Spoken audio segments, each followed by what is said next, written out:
Welcome to United Unitarian Universalist Congregation. My name is Jennifer Beiriger, and I am the worship facilitator for today's service. At the piano is our music director, Chilsen, and our religious education is being led today by Marie Hinners. We're very happy to have with us this morning as our guest speaker, Pastor Debbie Giese. Pastor Giese is a longtime resident of Waukesha and a member of the American Baptist Church. She currently works as a volunteer and guest service coordinator at the Siena Retreat Center in Racine. Welcome, Debbie. Welcome back, Debbie. And welcome all of you today. And a special welcome to visitors and guests. I hope you will all join us after the service for coffee and conversation. Cans and non-perishable items are being collected today in honor of Donna Lundine's birthday. Donna has provided a happy birthday carrot cake during coffee hour. So, a few announcements. Our Christmas giving tree is downstairs in the fellowship hall. Please take a tag from the tree which will identify a child's name and gift request. Please bring that gift either wrapped, preferably, or not wrapped, to the church by December 10th.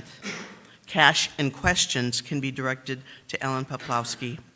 Soup and sandwich potluck will be next Sunday following the service. Winter clothes as well as personal hygiene items can continue to be collected in the bins in the lobby. Also in the lobby, the January through June greeter and coffee host schedule is available in the hard copy, and as well as online under the member access on the website. Please, kind of an extra reminder, COVID is among us everywhere. Mask and hand sanitizers and, of course, boosters are highly recommended. Our collection today is being shared with FLAG. FLAG is the first and largest organization to support, educate, and advocate for LGBTQ+ people and their families. Your donation today will go to the Waukesha chapter. And lastly, Mike Rivas has an important message.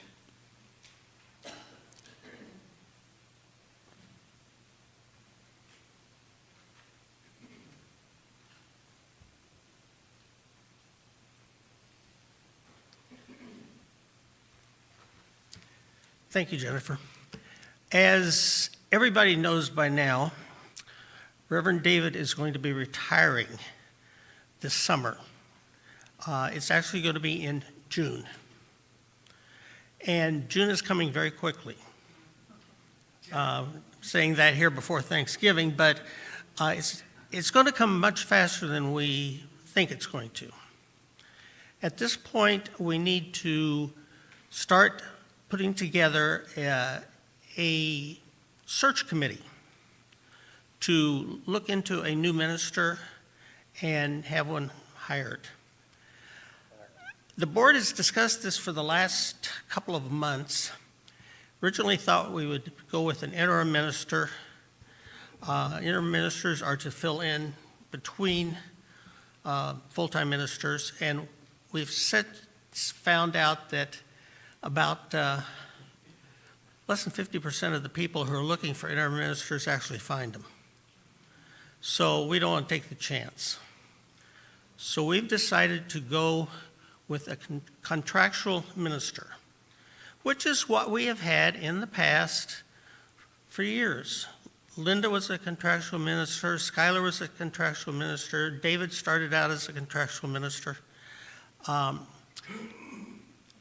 It simply means that we give them a contract for year by year.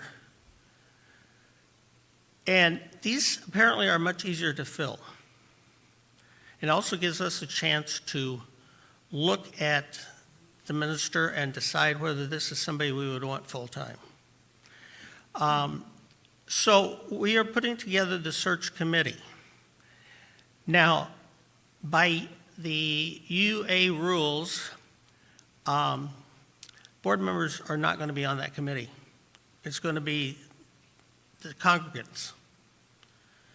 So we're to the point now that if anybody is interested in being on the committee, let either Rick Bone or I know. We're going to have our first meeting on December 7th at 5:30 here at the church. At that meeting, the group will pick the chair of the team and will organize what they're going to be doing. The UUA has been very good and has given us about 50 questions that we can answer and help zero in on the type of minister we want. Yeah, that's easy, right, 50. So anyway, if you're interested, please contact either Rick or myself. I saw one hand over here already, and you're definitely welcome. Jeff, anybody else, let us know. Or at least show up at 5:30 on the 7th of December. And we'll start working on this. Yes? Can I just ask a question, not about the search, that's obviously very important. Will there be a small committee also planning some type of festivities for David's departure? Oh, yes. There's going to be a good party committee for that. So when will they start developing? I'm going to guess probably March or April. They're going to have plenty of time to decide how we're going to roast him or what we're going to do with David. And I saw another hand back there. It was Molly, never mind. Oh, okay, all right, very good. All right, thank you.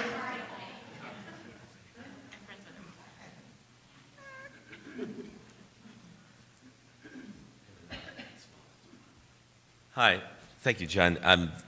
There's a Emma couple and I put together, we're working on next week's service. And she asked me to say a few words. She wouldn't be able to be here today. She asked me to say a few words about the service because it's got an interesting format. And online you can find out it's called the giving ceremony. And we will celebrate with gratitude for all the gifts of our lives and in a giving ceremony. So we've done this before, but this is going to be a little different. She's taking it to the next level where we brought things, that we didn't necessarily, that we're kind of tired of or whatever. Someone else can use. And the theme in this case is this: for this service, we'll be asking people to bring one giveaway gift for another person. You do not know who this is, but please bring something that is special to you, but that you are ready to release to someone else. It is a little sacrifice, something that when you give it to another, part of you wants to keep it. Okay, so she calls out, see what calls out to you that is looking for a new home. It can also be something you made with your own hands. And there's a story that I'll quickly tell. It's my buddy had a really good friend in college, and we wouldn't see each other for 5-6 years, and then we'd get a call, "Hey, Carl, hey, what are you doing?" And we were chatting, and we'd get together, and it was like this explosion. We were both about the same height, the same frame, but he was like twice as energized as me.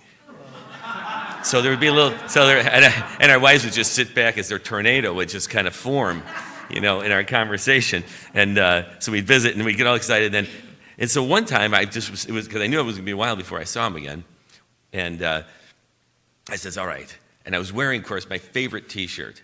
Everyone's got a favorite T-shirt, and so I said to myself, "Here," I said, "Carl, I'm going to give you something," and I took this T-shirt off. This is my favorite T-shirt, like my favorite T-shirt. We were both in geology, and it had a picture of a T-Rex, and it said, "If you don't like geology, Upper Jurassic."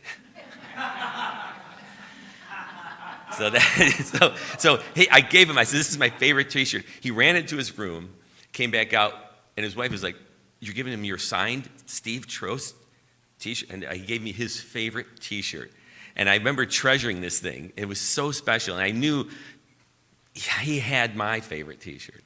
And in this moment, so we did this little ritual 1 or 2 more times, and so it's a beautiful thing. giving something that is really special to you, knowing that's going to go to somebody. That's going to be the theme of this service next week. Okay?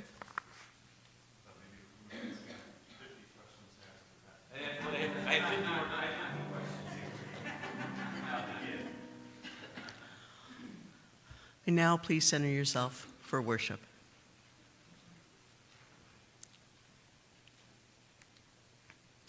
Molly, would you like to come up, please? Each Sunday, we light our flaming chalice, a symbol of our Unitarian Universalist faith. Please join me in saying the words here on the wall as our flame is lit. May this flame kindle within us the warmth of compassion, the glow of love, the fire of commitment, and the light of truth. Here together, we scatter and nurture seeds of spirit, service, and community. Thanks, Molly. And now, our opening hymn will be, I'd Like to Teach the World to Sing. Please rise and join in if you are able. Oh, this Toy Story.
Have a Coke and a smile.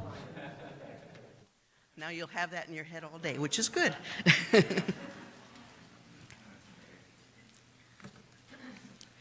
Each week, we build our sense of community by sharing milestones in our individual lives, those joys and sorrows that make up who we are.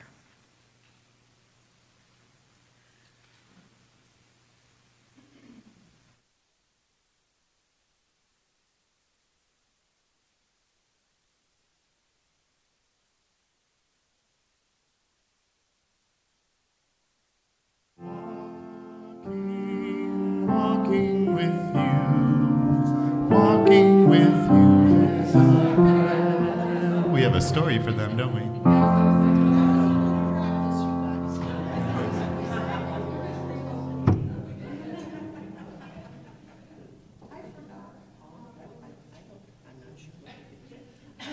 would like to now do our story for all ages with Pastor Giese.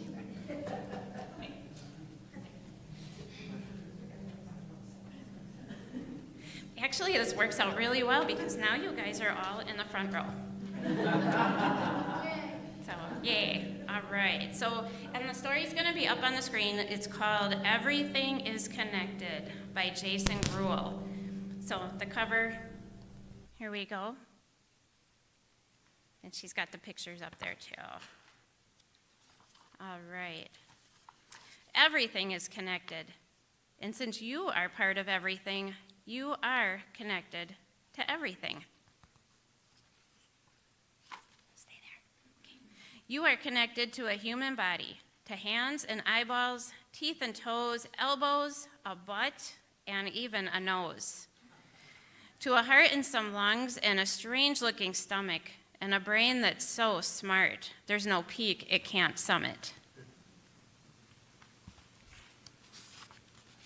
But you're not just a body, you're bigger than that. You're connected to people, to everybody, to moms and to dads, to sisters and brothers, uncles and cousins, grandfathers and grandmothers.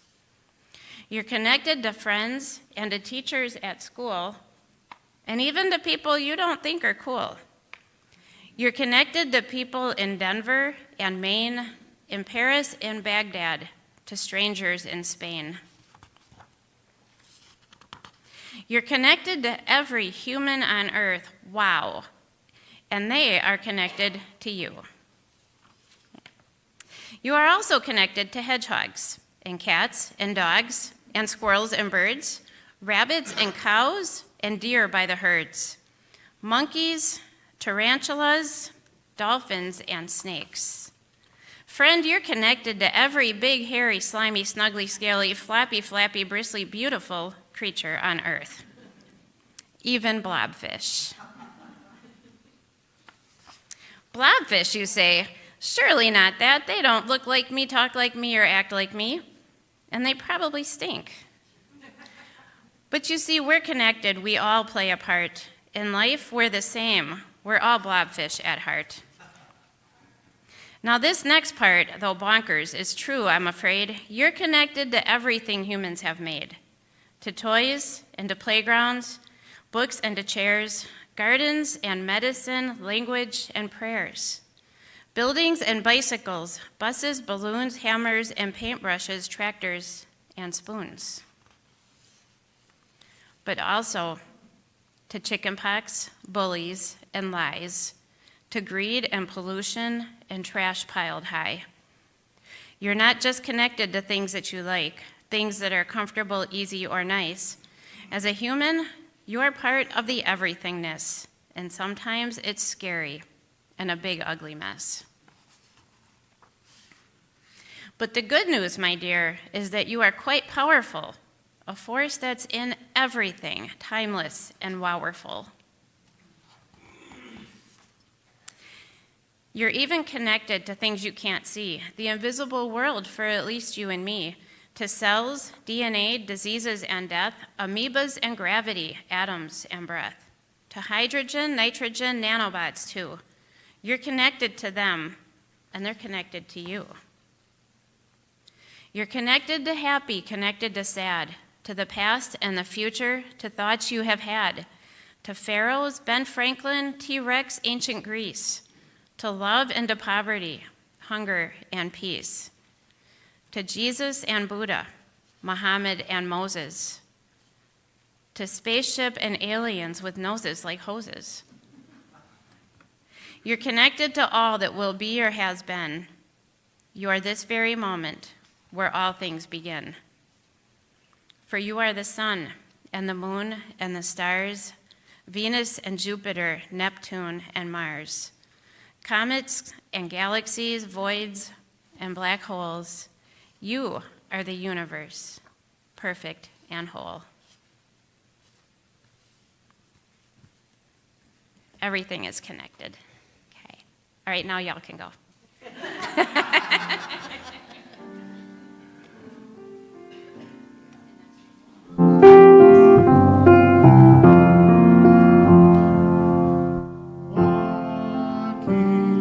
Walking with you.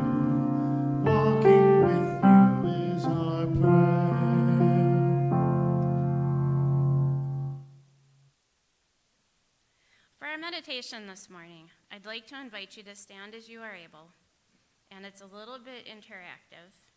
So we're going to start. It's a meditation, a ritual of gratitude that will have us facing all directions. So not that I want you to turn your backs on me, but at this moment, for our purposes, east is that way.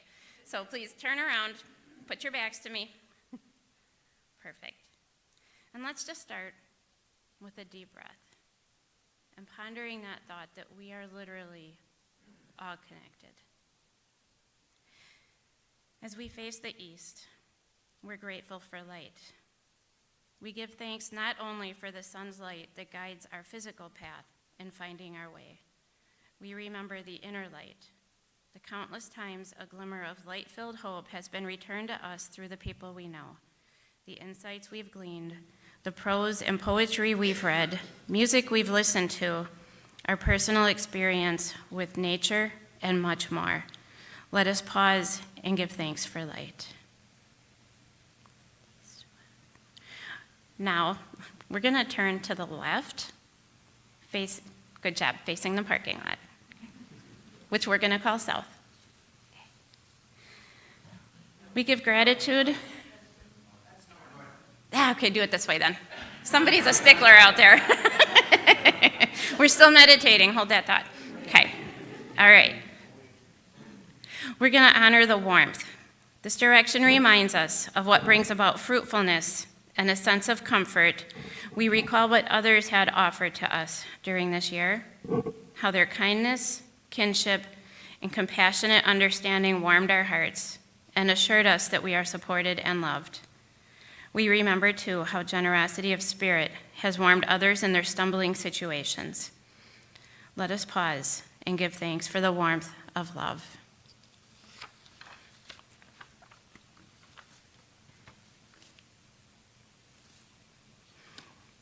Now we're going to face west, which is towards me. We're going to give gratitude for endings. In this direction of the setting sun and the ending of day's light, we pause to reflect on the transitions of this year, to acknowledge that not all endings lead to pain and heartache. Physical pain lessens momentarily or permanently. Personal heartache softens, and sadness about the world situation eases due to those promoting justice. A momentary ending of drought arrives with a drenching rain soaking into the land and filling dry waterways. Love goes stronger after a quarrel ceases. Let us pause and give thanks for positive endings.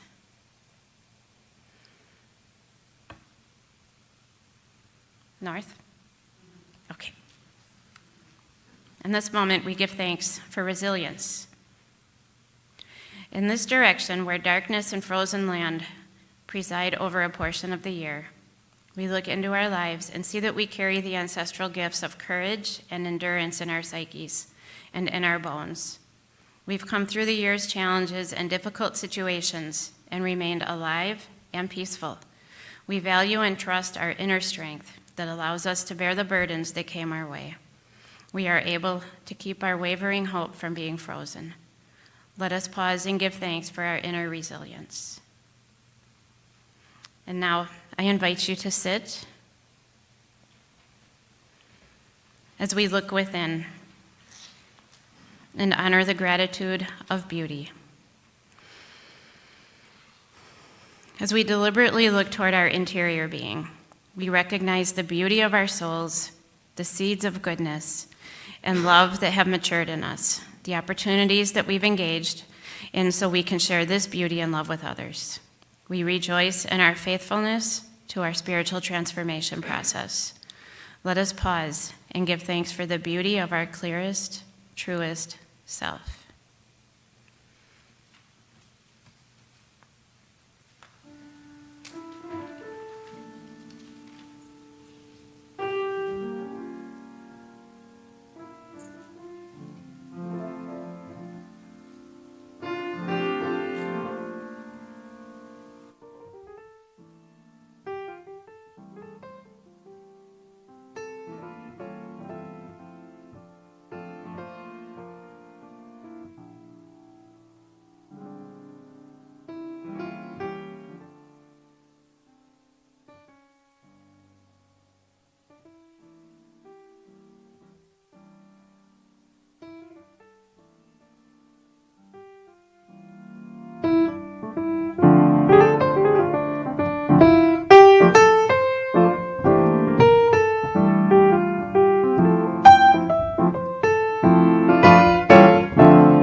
Now we will pass the offering plate to make it a community expression of thanks for the blessings of abundance.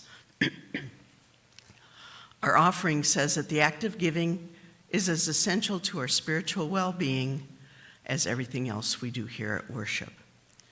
As we collect this offering, we will repeat singing number 402, From You I Receive, to You I Give.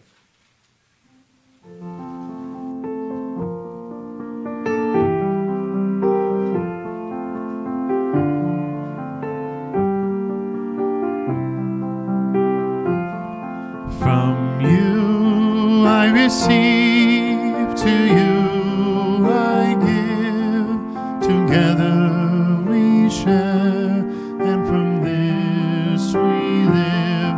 From you I receive, to you I give, together we share, and from this we live.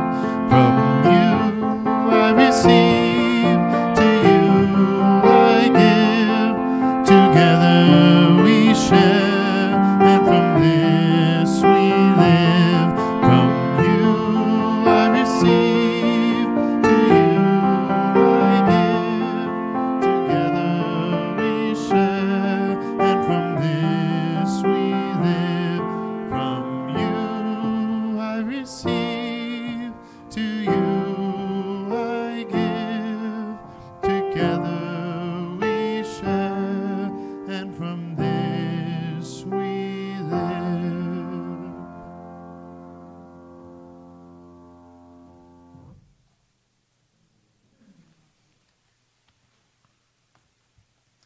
Our reading this morning is a poem called Blessing the World, What Can Save Us Now?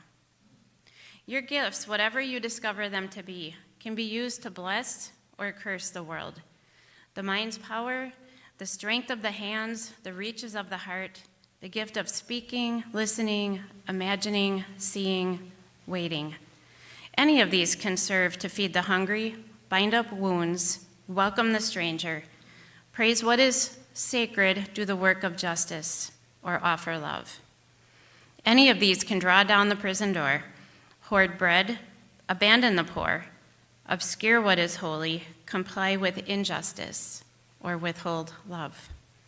You must answer this question: what will you do with your gifts? Choose to bless the world.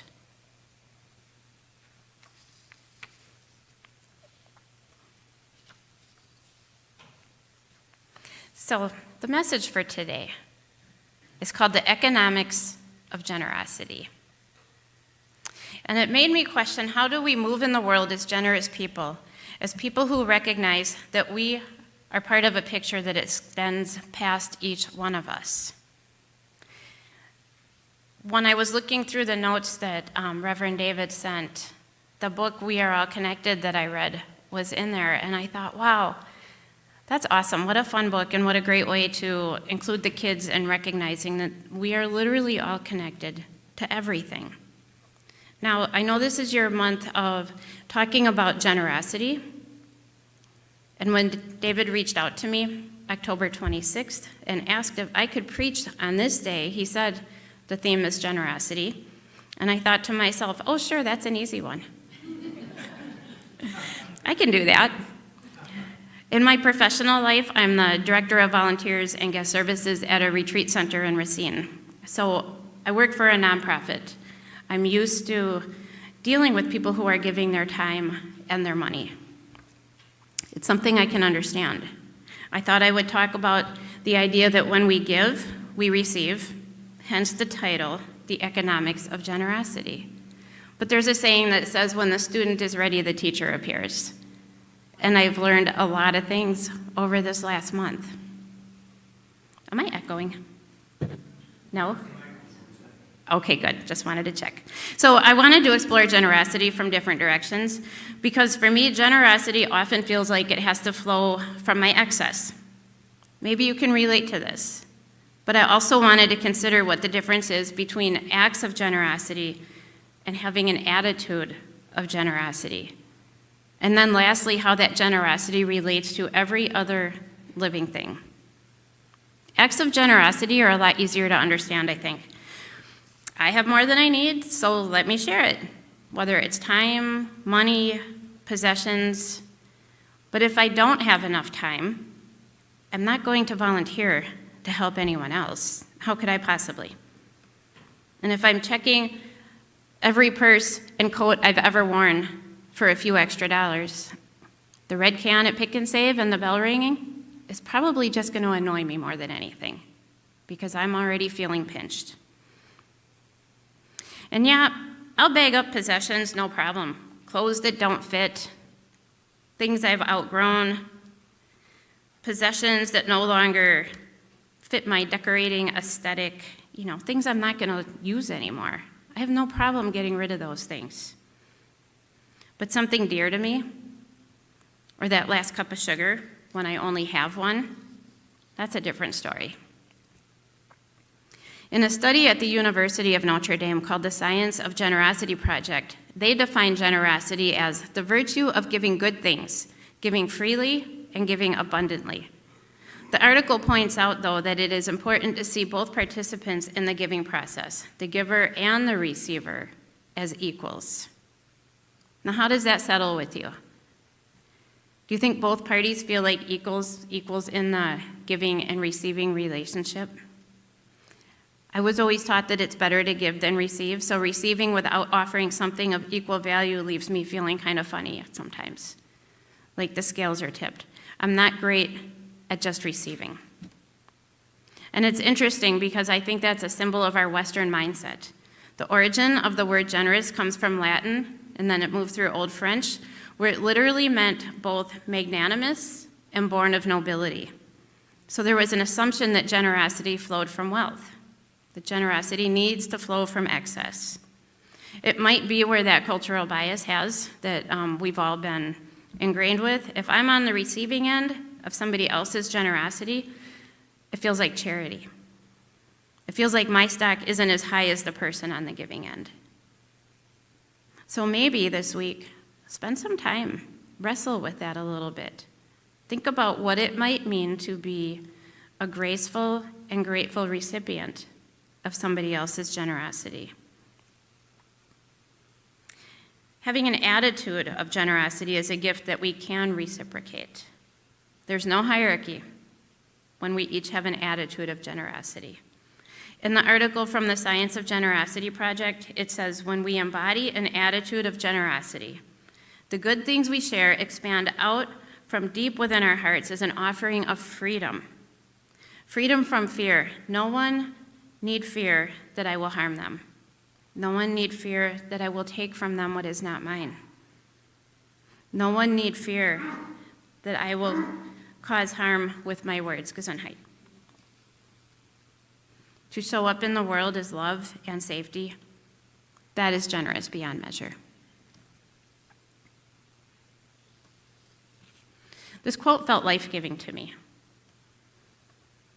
Thinking about how to move in our world, which is anything but free from fear, to offer that to those I do life with, those who cross my path, whether briefly or consistently, this is a reflection that goes back to the very earth itself. And like the story I read, we are all connected.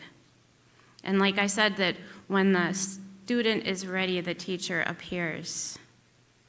This is where generosity really started to take on a different flavor for me. So a small aside here, along the line of we are all connected. Science keeps looking in outer space for some new element, something that hasn't yet been discovered. But what they keep finding is basically, to paraphrase Mary Engelbreit, is wherever we go, there we are. We are literally stardust.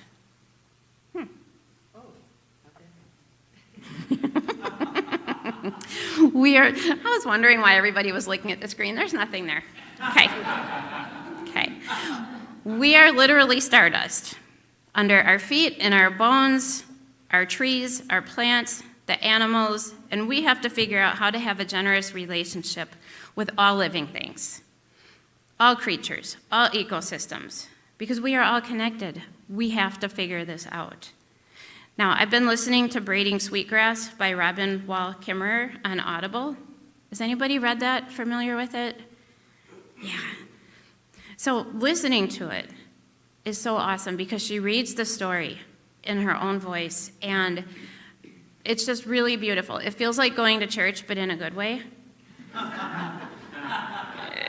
I'll just leave that right there. But as she processes our relationship to the world from a Native American viewpoint, and she's also a botanist, she's a scientist, so she looks deep at everything and finds the connections.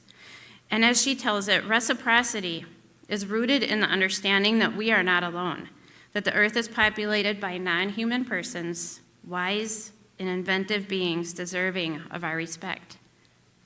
You know, I was here on the Sunday where you honored your ancestors, and the worship leader that day, the facilitator, said it doesn't have to be human.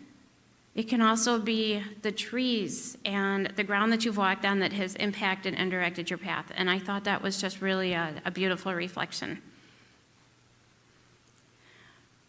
Robin Wall Kimmerer says that we are showered every day with gifts, but they are not meant for us to keep. Our work and our joy is to pass along the gift and to trust that what we put out into the universe will always come back. That's kind of a double-edged sword too, isn't it? What we put out into the universe will always come back. I think if we circle back with this idea to how we might feel less than when we're receiving instead of as an equal, and we understood everything that we have received from the non-human persons, wise and inventive beings deserving of our respect, we might move through the world differently. I come from a Christian background that teaches that only humans are able to be redeemed and forgiven. I'm not saying if I agree with that or not, that's a conversation for another day, but we're always taught that with pride, like we're the cherry on the top of God's creation. But I was out kayaking last month. I was on the Fox River going north out of Frame Park, so I went under the bridge and headed toward Pewaukee, and I saw turtles sunning themselves on logs. I saw a kingfisher swooping down to find lunch, herons and cranes and blue jays going from tree to tree. It was really fun because I'm not a fast kayaker, and I was literally just watching them go forward and back and all around, and I kind of felt like we were all sharing this moment together. And I couldn't help but notice all of this beauty against the backdrop of the factory and the quarries on Highway F, and the big Mack trucks crisscrossing the bridges, hauling things out. And the thought came to me that we are the ones who need forgiving because we are the ones who, through our lack of generosity to our non-human neighbors, have messed everything up. So bringing this back to the Notre Dame Project, definition of generosity. The good things we share expand out from deep within our hearts as an offering of freedom from fear. No one need fear that we will harm them. No one need fear that we will take from them what is not ours. To show up in the world as love and safety is generous beyond measure. So to live like this, we have to be willing to let some things go. I believe that generosity that doesn't come with a cost isn't really generosity. Some say the question isn't how much do I give, but how much do I have left? Robin Wall Kimmerer says that we should never take the first of something, the last, or more than we need. She has a poem that says the earth calls us to gratitude. For much of humans' time on the planet before the Great Delusion, we lived in cultures that understood the covenant of reciprocity, that for the earth to stay in balance, for the gifts to continue to flow, we must give back in equal measure for what we are given. And as I kept trying to process this sermon, I was confusing the words generosity and gratitude in my head. But I think the reason for that is because deep down I know that without gratitude, there can be no true generosity. So in this week of Thanksgiving, a time of gratitude where, ironically, we celebrate what most people believe is a historic gargantuan feast between Native Americans and the colonizers, before we repaid their generosity with blankets covered in smallpox, maybe we enact a bit of justice based on generosity. Maybe we challenge ourselves to take only what we need. and to make sure our neighbors, human and non-human, have what they need to thrive. Maybe in this season of excessive holiday giving, we give the gift of safety and freedom from fear to those we cross paths with. And maybe, just maybe, we'll find ourselves rich in ways we never dreamed in the funny economics of generosity. Amen.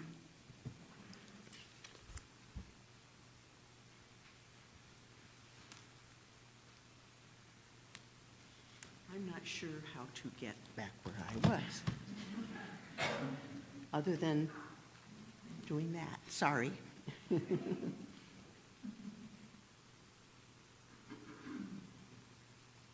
Nice review, though.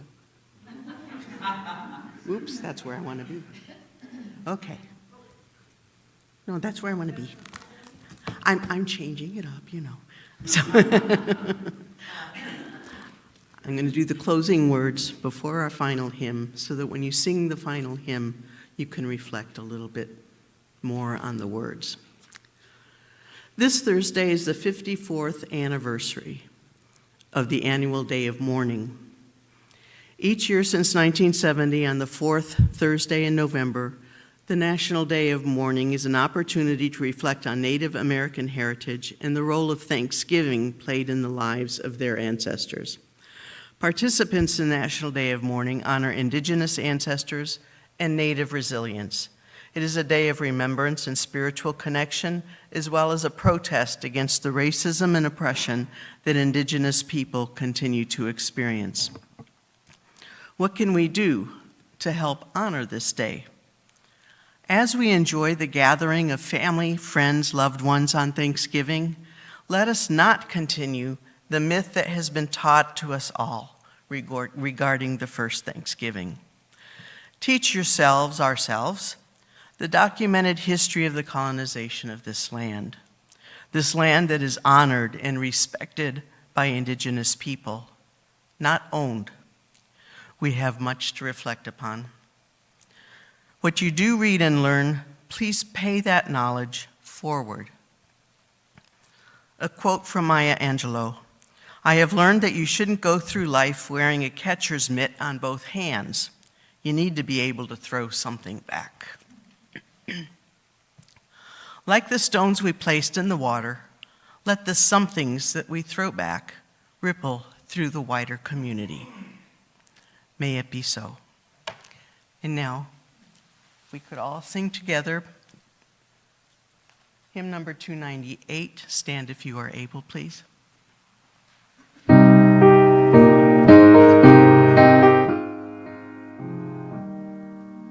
Wake now my senses and hear the earth call. Feel the deep power of being in all. Keep with the web of creation your vow. Giving, receiving, as love shows us how. Wake now my reason, reach out to the new. Join with each pilgrim who quests for the true. Honor the beauty and wisdom of time. Suffer thy limit and praise the sublime. Wake now, compassion, give heed to the cry. Voice ring, fill the wide sky. Take as your neighbor both stranger and friend. Praying and striving their hardship to end. Wake now, my conscience, with justice thy guide.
And now we extinguish the flame, but not the light of truth, the warmth of community, or the fire of commitment.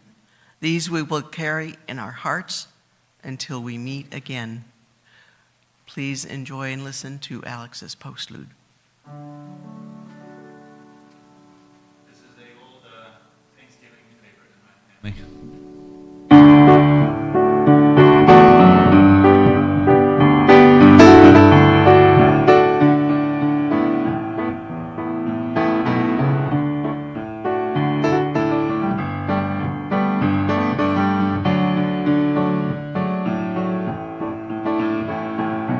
You who are on the road must have a code that you can live by, and so become yourself, because the past is just a goodbye.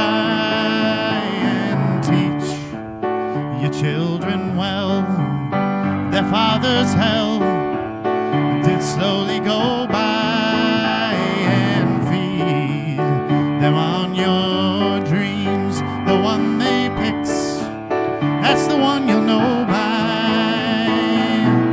Don't you ever ask them why, if they told you you would cry. Just look at them inside and know they love you.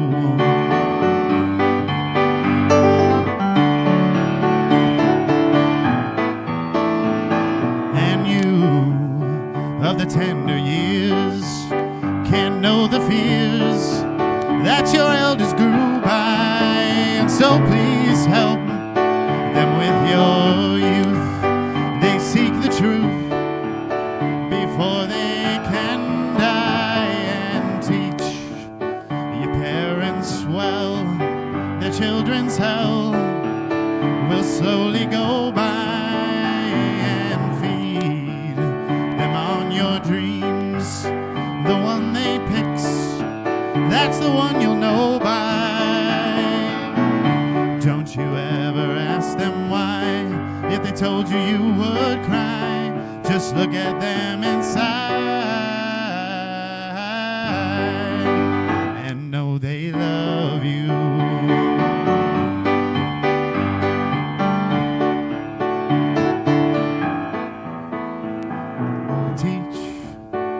Children well, their father's hell did slowly go by. And feed them on your dreams, the one they picks, that's the one you'll know by. Don't you ever ask them why, if they told you you would cry. Just look at them inside.